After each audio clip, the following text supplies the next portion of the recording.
শ্রী শ্রী রামকৃষ্ণ কথামৃত থেকে পাঠ করছি।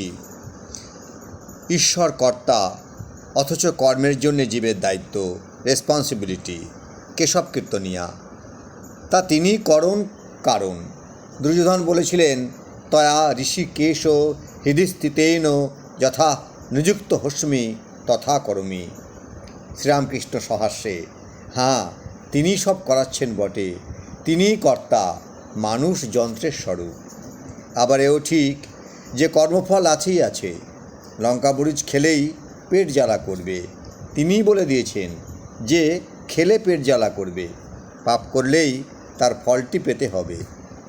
যে ব্যক্তি সিদ্ধিলাভ করেছে, যে ঈশ্বর দর্শন করেছে, সে কিন্তু পাপ করতে পারে না। সাধা লোকের বেতালে পা পড়ে না। যার সাধা গলা, তার সুরেতে সা রে গা মাই এসে পড়ে। অন্ন প্রস্তুত।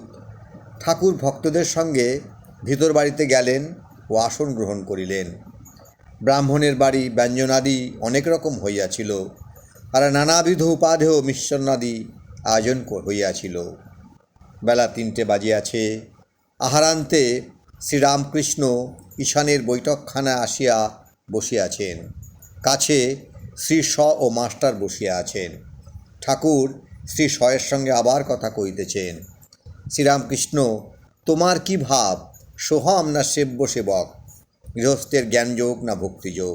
সংসারীর পক্ষে সেব্য সেবক ভাব খুব ভালো, সব করা যাচ্ছে, সে অবস্থায় আমি সেই এভাব কেমন করে আসে?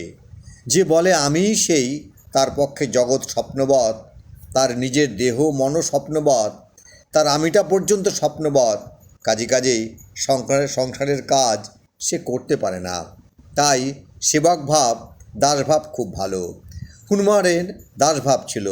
রামকে হনুমান বলেছিলেন, রাম, কখনো ভাবি তুমি পূর্ণ, আমি অংশ, তুমি প্রভু, আমি দাস।